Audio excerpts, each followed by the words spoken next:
Hello, my name's Melissa Shank, and on behalf of Expert Village, today we're talking about Facebook.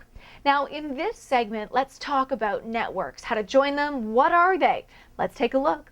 To the right of friends, you'll notice networks. So if you want to join a network first, let's click on networks.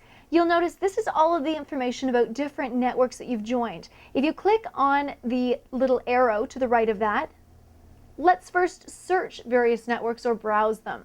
You'll see you can browse them by regions, colleges, workplaces, or high schools. Basically, a network is a group of people that have come together in exactly that, a network.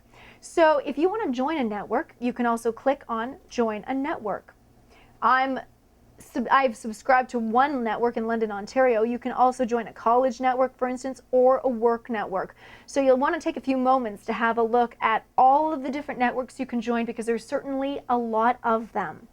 Once you've had a chance to join perhaps a couple of different networks, in this upcoming clip we're going to discuss changing your settings, because you can indeed change some of your settings on Facebook. We'll also have a look at some of the notifications you can send to yourself, and did you know that you can actually add Facebook to your mobile phone?